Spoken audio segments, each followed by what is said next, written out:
My name's Detris Brown. I'm from Chicago, Illinois. Amazing winter. No snow is an amazing winter. I have a relatively small family. My mom and dad had me only, but through my dad I have other siblings. And of course we didn't grow up together, but as adults we found each other and we're close now. I went to Howard University in Washington, D.C. It's a big city in kind of a small town feel. It's very communal around the university there. So I was able to really immerse myself in my culture, which I had not had an opportunity to do in Chicago, because in Chicago we're very, very much more diverse. While at Howard, I studied information systems. Yes, it was quite broad. It gave me the opportunity to find my niche within the space. So I was very, very good at database administration. So I did a lot of that work. Well, I originally enjoyed psychology because I understand people in a very intricate way. However, my family and I felt that having a background in business and in information systems was more secure, and therefore after my undergrad degree it was okay for me to explore my own educational interests. So I got a second degree. So I completed the clinical psychology degree while I was a database analyst for the National Institute for Health and Clinical Excellence. Definitely I was brought in to make the organization look good to the public. I enjoyed it immensely, mostly because I was brought in to show that this organization, although they were watchdogs for the health industry, I was brought in to show that they are advocating for the public. No, I'm not married. I don't have children just yet. Yeah, I've been hearing that there are few people, but I believe that there's 7 billion people and 7+ billion people. So at least 100 million of them are perfect for me. So after 3 years when I did an MBA while I was there as well in international management. And once I completed that, I came back to the United States for a few months and then moved to Israel. No, I volunteered at an organization right within the old town of Jerusalem. There are different parts of Jerusalem. There's New City and Old City. So I was in the Old City and I volunteered at an organization that helped the public. I just love Israel and I love Jerusalem. It's my favorite place on earth. So it was my way to just be there. After I left England, I had never planned to leave England. I'd planned to just stay there and live out my life there. But once I had to leave because my MBA was done and their immigration laws were changing, so I had to leave. And I had not planned to come back to the United States, so I wanted to travel to my favorite place before continuing my adulting life. So when I came back to the US from Israel, I didn't know what to do because I hadn't planned on coming back. So I just kind of went into my personality and found, what should I do next? And personal banking came to me because I really enjoy people, really enjoy giving solutions to people. So I went into banking at Chase. I did that for 5 years. It was great putting out financial fires for people every day, but I felt that I wasn't giving them the most comprehensive solutions that I wanted. I wanted to be able to help people more. I mean, don't get me wrong, it was great, helping people to not get foreclosed on from their houses and helping find their millions of dollars that was just lost, so that was really great, but I wanted a bit more. I was in Chicago for most of the time, then I moved to San Diego to be a private client banker in Cupertino, where the Apple campus is. It was not having the most comprehensive solutions for people. I could only help them up to a certain point, and if they needed more help, we didn't have it available. So I went to operations. I went back to Chicago and I went into operations at Chase. I was there for about a year and a half until I got a bit restless with operations. I wanted to go back to IT. So I would join hackathons we would have, because Chase has a very robust IT industry footprint. And so I would join hackathons. I would do anything in the IT space that I could while being an operations manager. And that's when I started to study on being a project manager. So I was a career changer, as they say, and I really enjoyed it. I enjoyed project management. I enjoyed helping people get to a solution from where they were. It was wonderful. It really brought together my IT background and my psychology background. I was able to see how an engineer gets burnt out. How the work changes when, a daughter has to go to ballet classes. That will change everything that we're doing if he's the lead engineer. So I was able to use my background in a way that made me very effective in the space. From there, I went to TransUnion through Capgemini. So I was an employee of Capgemini, and my client was TransUnion. So while there, I helped them to transition from waterfall project management to agile work management. So I was a project manager / scrum master there, and I loved it. That means that you're going from a waterfall approach, which means you plan the work out for maybe a year, 2 years, and then you try to stay on that plan. But if things change, you're not really able to pivot to where things will change and still be successful. Whereas agile management, it builds in a pivot point for the changes that we don't know will come. It allows uncertainty and problems to be solved.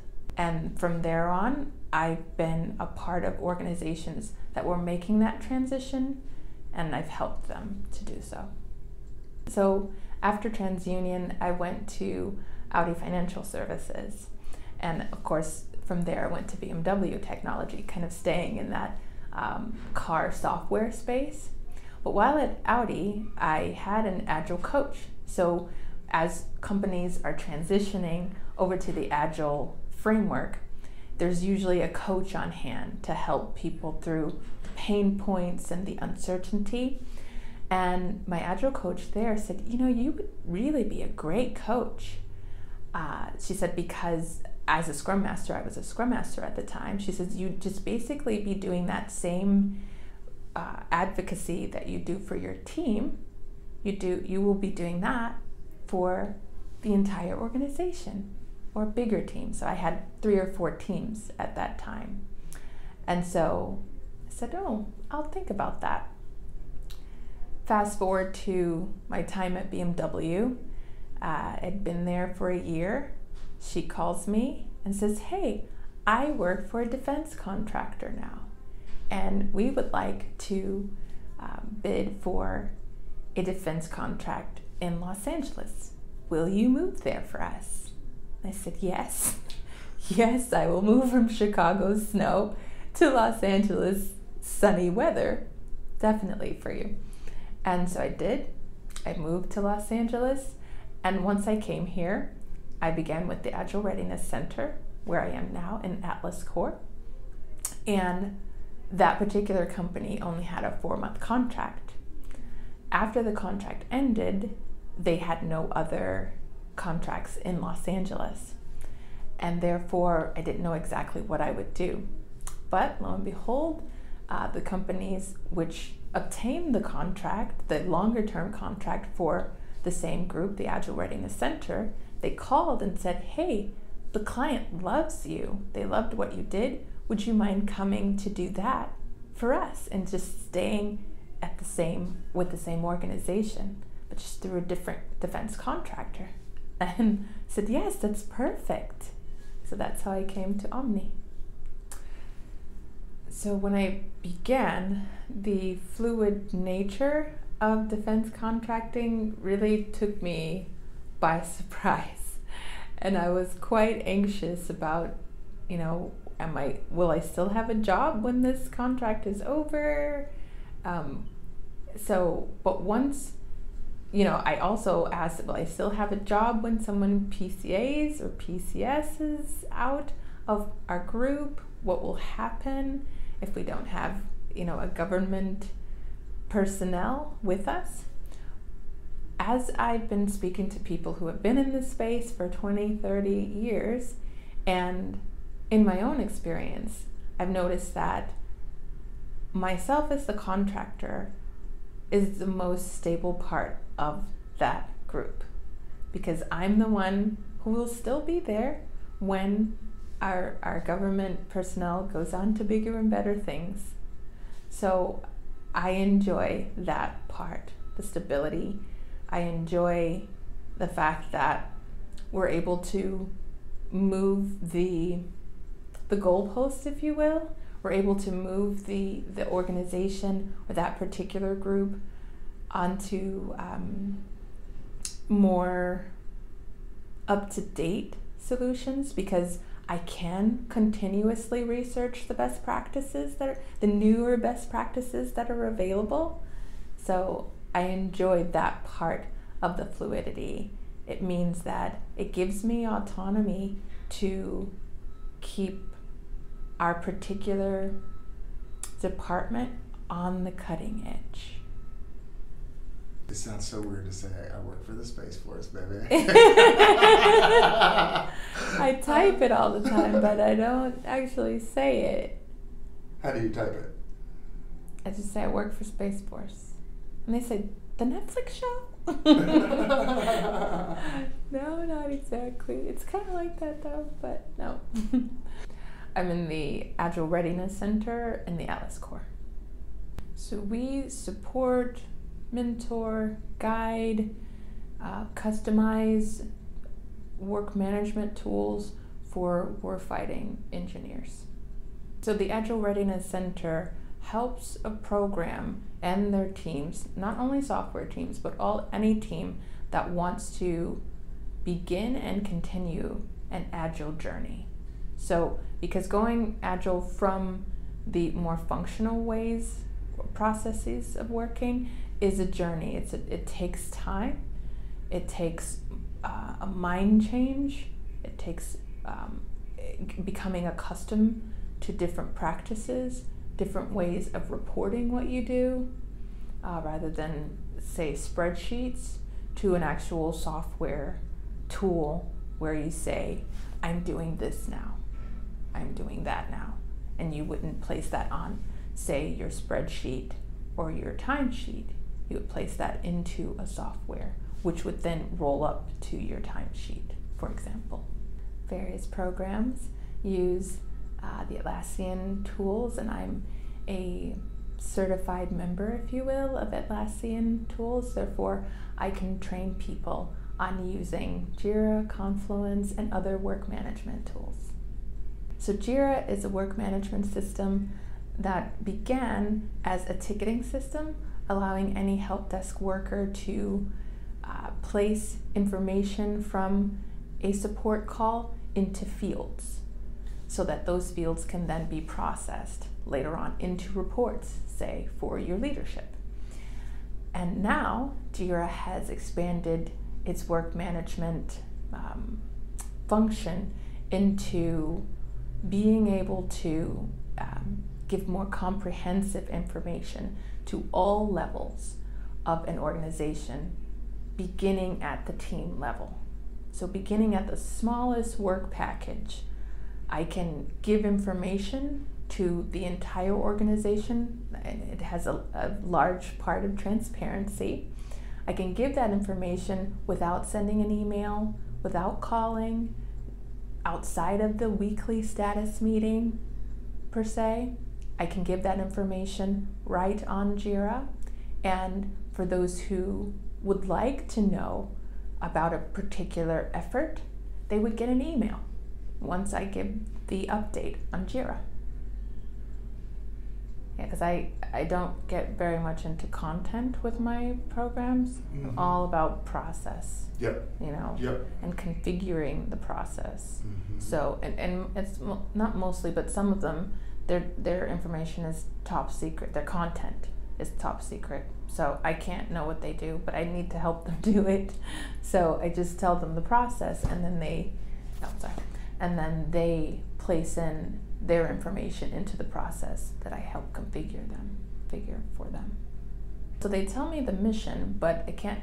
But it's the actual content, the day-to-day, is top secret, and I don't find it challenging. It is challenging, but I don't find it difficult because I'm coaching on process. So that could happen with widgets, or it can happen with rockets. Still the same process that we can configure for a particular group and try it and see if it works, which is what's great about Agile. Agile isn't about perfection, it's about mastery. We're trying this, we're seeing if this works for your environment. If not, we will adjust.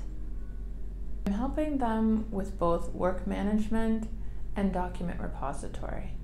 So they use both Jira and Confluence to manage their work and house their documents. They have very extensive documentation for their program and all of their teams. So I'm helping them configure, of course, new Jira projects and new Jira workflows, because a new team or a new project will need a new workflow at any given moment. So I assist them in creating those workflows and in troubleshooting. Part of being an Agile coach means that I help people through the pain points. I help them through the uncertainty and not be afraid of not knowing what to do. Agile coaching is a space where it's okay to not know. We'll research and we will develop the solution instead of prescribing a solution. It's ongoing. So as they need our help in configuring their workflows, or if there are things that they don't understand about the system, and or when they have new partners, new people come to their teams, we help to train them if need be. We help to change their mindset if they're coming from a place where problem solving happens in a different way.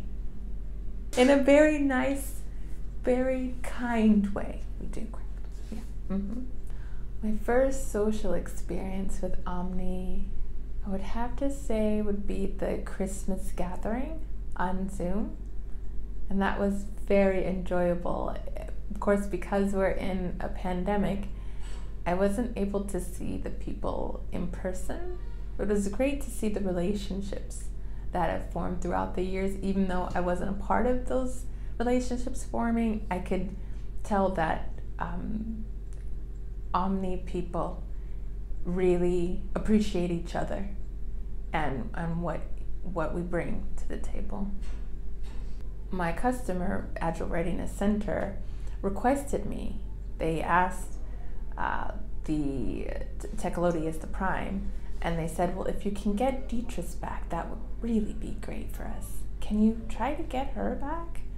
And so that was a surprise to me. I had never had that experience before, where a customer would ask me back when I'm gone. So that was different from the private sector. In the private sector, once you're gone, you're gone. You go to the next and on to the next. I see that defense contracting is quite different. A typical OMNI employee is very welcoming to new people, to new ideas, very inquisitive about aspects of the work that they're not a part of. Very creative, I've noticed, and very supportive of each other OMNI employees. Whether you've been here for many years or not, I'm quite new, and everyone's very supportive of me and my competencies. Venetia, my functional manager, is very supportive.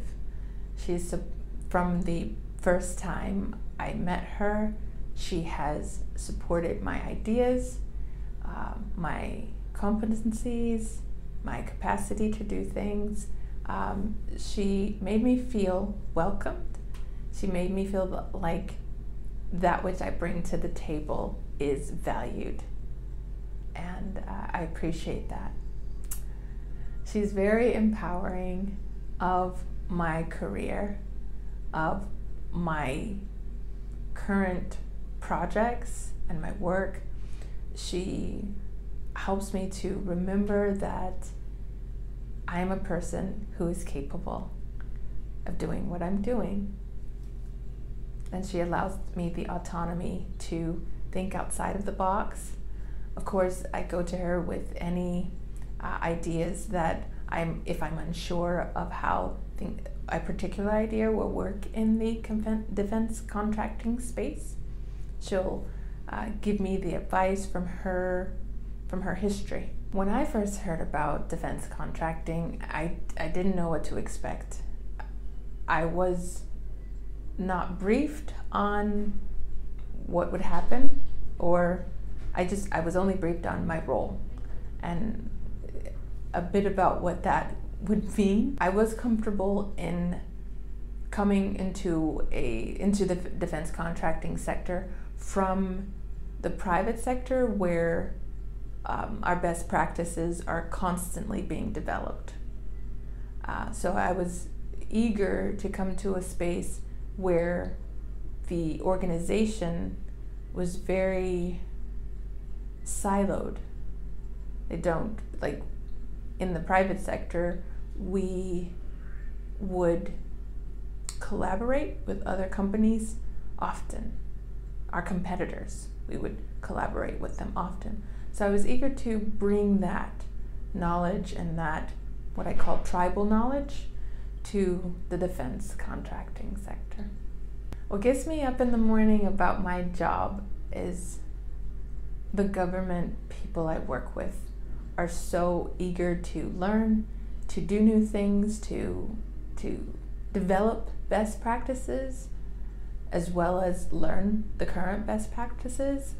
In the private sector, because people are, being paid, or they've been tenured for many years, there's less motivation to do something new or think out of the box. But here, they are so eager to do new things, to try new things, to master new things, and I love that about this space. Most of the work that I've done are things that I had never done before I got there. And I believe that transferable skills should be valued more than they have been. Transferable skills like soft skills, being able to go into a space where you've not done that particular work before. Say, for instance, in my example, I had not been a project manager before my project management job, but I had been a leader of my team, even though I didn't have the title of the leader of the team.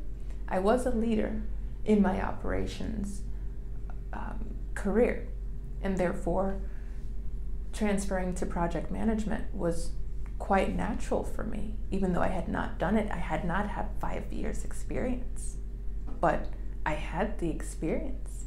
I find that in defense contracting, people are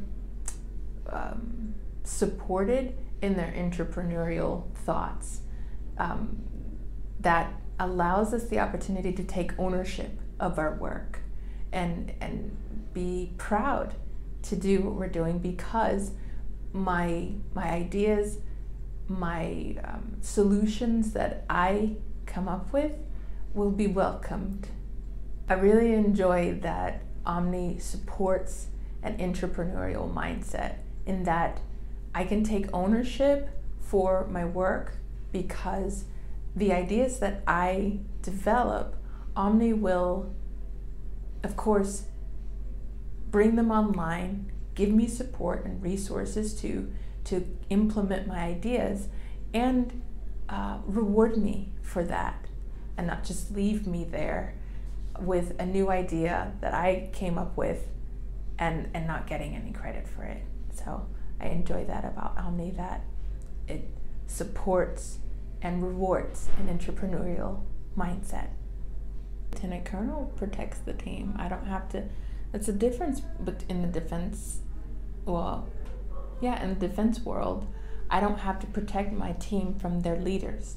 Our leaders protect the team themselves, and that's a welcome difference, because I would usually have to advocate for my team